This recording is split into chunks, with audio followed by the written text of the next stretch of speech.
This is the crazy story of how we found our dog, Piper.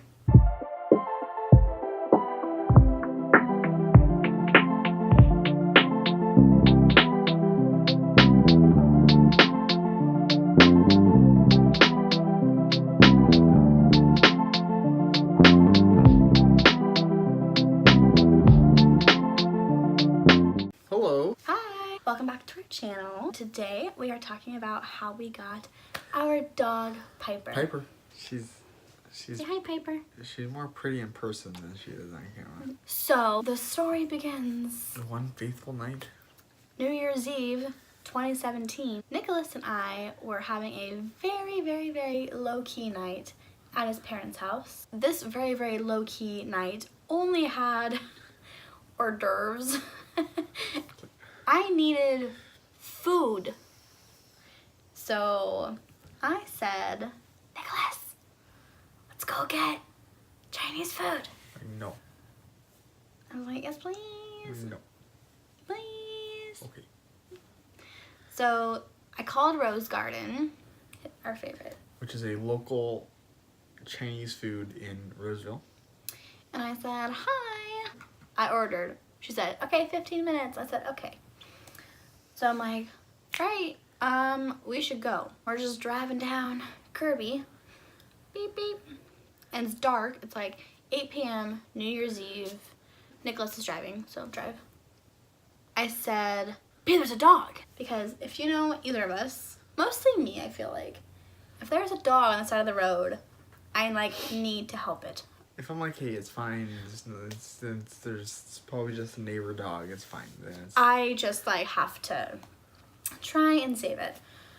And it's dark, right? And this is like a black dog. So he flips a Yui. I flip a Yui. We pull to the side of the road, and she's walking, and then she stops, looks at me, and then goes the other way. And then I'm like, okay, flip a Yui. So we start chasing her because she's like now like running more. Into a neighborhood. I think we kind of assumed, oh, this must be where she lived. Like I think that was like kind of our first thought. I didn't think that we were really chasing her at first. It kind of was like, Like, oh, let's follow it to see if it goes follow home. if it goes home. It kind of, to me, ends up like, I don't know about you, but like, it's kind of a big blur because we spent so much time in and out of these neighborhoods. So what happened is, it's a neighborhood. It's not just like one road, one street. It's like whole, Roseville, Kirby, like Sunrise, Kirby, like. It's near Oakmont High School. She runs into the first neighborhood, and we make a couple lucky turns, and we find her, and she kind of like, we think, oh, okay, this is her house, remember? We think this is her house, and then that big truck pulls up. Yeah, there was someone else following us and following Like, oh, her. we think this is her house. So I go to, like, shut the gate of the house, and she bolts out. Like, bolts out. And I'm like, oh, okay, not her house, apparently. So then we get back in the car, and we start following her. And she's, like, sprinting at this point. Oh, mind you, I've already called, like, animal control, and they're no help. We lose her. The truck that was also there couldn't find her, and so okay, well, hopefully she just finds her home. And so then we start going to Rose Garden. I didn't want to give up, though. He was like, She probably will find her way back. yeah, and I was like, I didn't want to stop. On our way out, like, of this huge neighborhood, like, we just kind of take some random turns and, like, see her. We see her leaving the neighborhood. Like, Right. Okay, well, there she is. And so she but she's still running at this point. And so as we're like kind of like pulling up, like getting to where we saw her, she starts running. She runs across Kirby, which is very busy. and dark into a neighborhood across the street. We kind of like do a loop, like one street loop. At this point, I'm like, okay, I think we got her. I think she like was like slowing down, like getting tired. I had cat treats in the car, and I was like, here, doggy, doggy, shaking them. And she was like, still going right next to our car, and I was like on the phone with animal control again. I was like, it's a pit, it's black, like she's gonna get hit. She was keeping up with the car. We keep up with her, but she wasn't like, if we stopped, she wouldn't have come up to us. right? She was clearly scared, and so then she's on the phone, like she said, and then all of a sudden she starts going out of the neighborhood, back onto Kirby, Kirby. a very busy street. She goes around the corner. I just hang up with animal And control. she hangs up, and we hear Boom. boom. I'm like, whoops. Oh my God, she died. Like, Yeah. because she turned the corner before we did.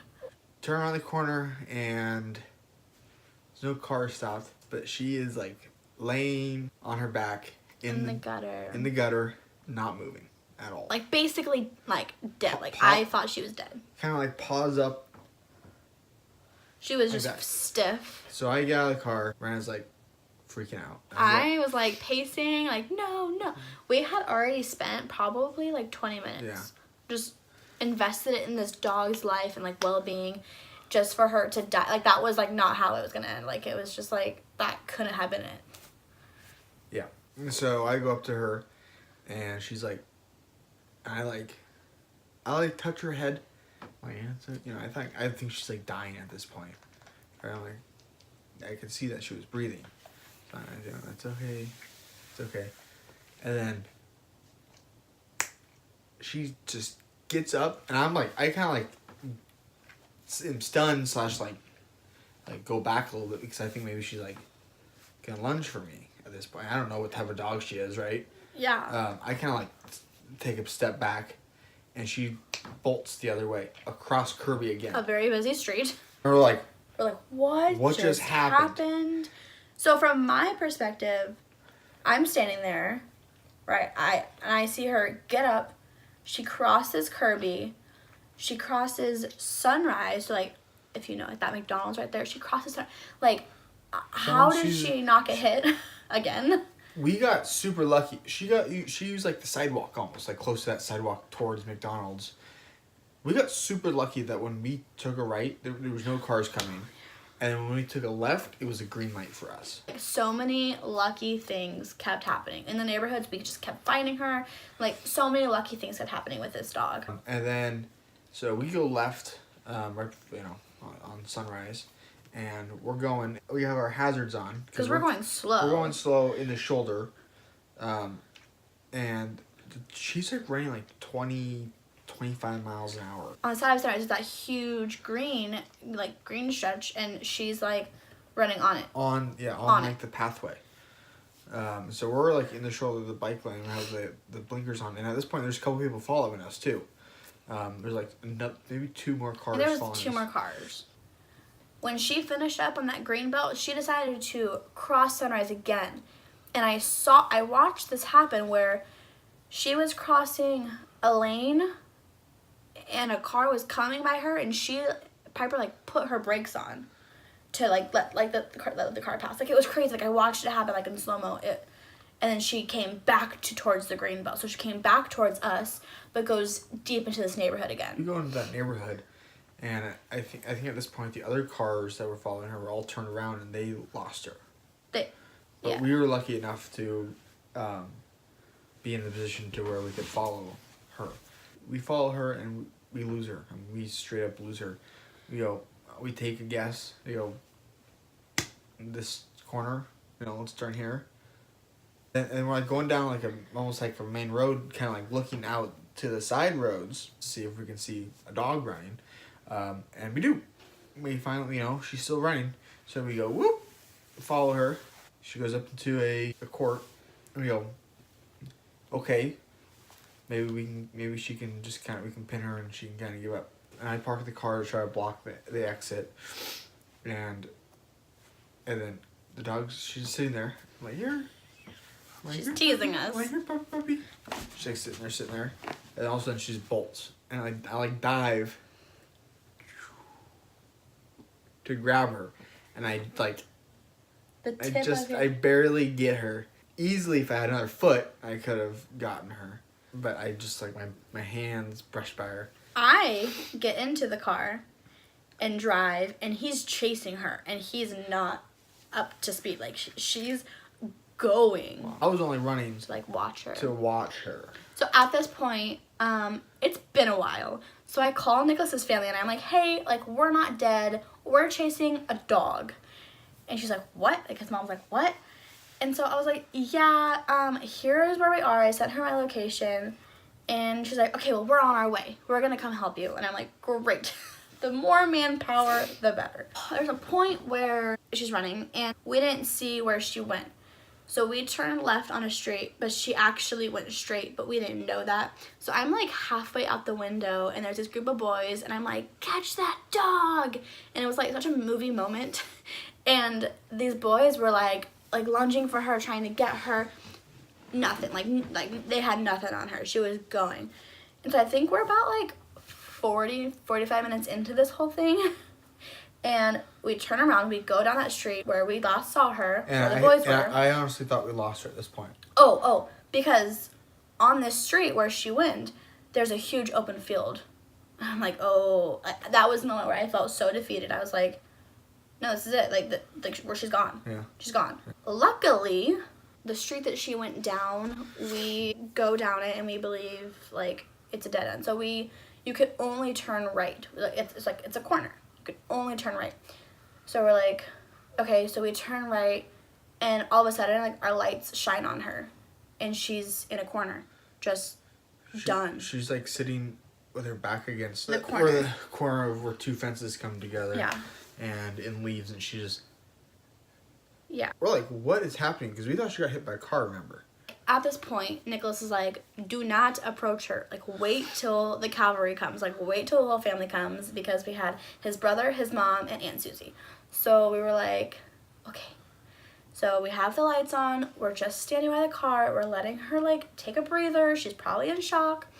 So it turns out it was weird because we didn't approach her. We left her tons of space between our car and her. So we didn't see, like, the rest of the surrounding. We assumed it was a dead end. She couldn't get anywhere. That's what we assumed. And then all of a sudden, his brother, mom, and Aunt Susie comes. So she's in the corner, and she's in the corner, and we're like over here. They come from over here in this direction where we thought the side yard was. And we're like, whoa, thanks for coming this way, because that's helped. Now she's more like blocked in. And so we each just kind of like slowly approach her, and we get to that corner. She just sits there. She's just sitting there, and we're like, oh, good girl, like, don't attack us, please. And they get like a leash around her mouth and the blankets, and we put her back in the car, and her paws are destroyed. Yeah. But just blood, because she was running on the cement for so long and so hard. We get her in the back seat. I'm sitting in the back seat with her, but I'm like giving her space because I don't know if she's gonna I don't know. So I look at her face, and I'm like, she's a lab. Like, I have to just like a soft spot for labs. And so we get her to the emergency vet hospital, and they like rolled her in on a cart because they didn't want her to walk or anything. We told them she got hit by a car, which they didn't believe us because she had no injuries at all. Yeah. So I think what everyone kind of assumed happened is that she took the corner too wide and hit the side of a car and bounced off. Especially because no car stopped. Like, it was just, that's what we think happened. There was nothing broken. No internal injuries, no internal bleeding, like nothing. If she got hit by a car, there would be something, but there's nothing, so we think she hit the car. Yeah. At this point, they say, okay, you know what, this is what you're going to do. You can pay her vet bills because she needed just antibiotics for whatever, like, pain she's in. And wrapped up her feet, picture here. Okay. There. Super cute picture of her on drugs and feet wrapped up. They said, okay, you can pay her vet bills and take her home and foster her until someone contacts you. Or you leave her here for us to take care of her, and then she'll go to the animal shelter, and then she'll be in the system for 3 days, and then we'll put her up for adoption. And I said, okay, well, first of all, yes, I would like to take care of her and bring her home to us, because that would give her owner way more time to find her, because 3 days at the shelter, like, that's insane. And then she gets adopted, like, that's crazy. That's so fast. So I said, okay, well, let's take her home. We paid for her vet bills, which was like $300, I think it ended up being. It was like $300. And we're like, well, we can have people pay us back. If the person found her, they could just pay us back for taking care of their dog. Like, that's reasonable. But here was the problem, is that our landlord didn't want us to have a dog. Landlords. Silly, right? And we obviously live in Humboldt, and we found this dog in Roseville. So we said, hey, Nicholas's parents. You're the best. The best. Hands down. Can you please, like, technically foster this dog? And, like, give it some time. That way we didn't have to take her to Humble and then turn around, drive back a week later when someone said it's hers. And they were like, okay, like, thank you. We went on a mission and I joined like every Facebook group. I joined Nextdoor. Well, the vet that we took her to put all of my information, all of Piper's information into the system so that if anyone went to the SPCA and said, I'm missing a female around this age and this color and she's fixed, like they were like, oh, we had that in our system a couple days ago. So like she was in the system. Yeah. And we put up, I think it was like 33 signs all around Sunrise and Kirby where she was found. And in the neighborhood. Deep in the neighborhood. Honestly, like we did all that we could. Like we're good people. Like we're good people and I can say that we did all that we could to find her home. I don't know what else we could have done. A week goes by, nothing from her owners. His parents are like, okay, well, like, we don't want a third dog. We're like, okay, and our landlord ended up, like, giving in and, like, being like, okay. Like, he understood, like, the dog was trained, like, potty trained, the dog was very calm, like, good dog, right? So we get to take her home, and we're still, like, not getting so attached. I'm purposely like not getting attached to the dog. Yeah, we're like, okay, dog, I'm go like, potty. Good dog. Yeah, like, it's hard. Like, how can you not get attached? But we knew, like, this dog is gonna go back to its home. Like, I can't not get attached. We were told that after 30 days, the dog is legally yours if you've done everything in your power to find its owners and no one's contacted you. There was definitely a moral argument to be made. If the owner contacts us tomorrow and says, hey, you know, I saw your sign. I lost my dog on New Year's Eve. Like, what did you found do? her. That, well, like, well, crap, where have you been for the past what 7 do you months? do? Yeah, what do you do? You know, it's like, it's still her dog. He's their dog. You know. So that's something that we had to really talk about. And especially, like, what about day 31, right? Day 31, are we going to... we can't be like, that's not your dog anymore legally. Yeah. Because that's crazy. But yeah, so that is our crazy story of how we got our dog Piper. Alright, so thanks for watching. Thanks for watching. Thanks for watching. Thanks for watching, guys. Alright, guys, make sure you like and subscribe.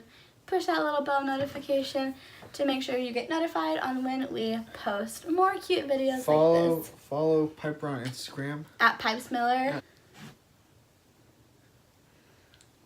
Alright. Good night.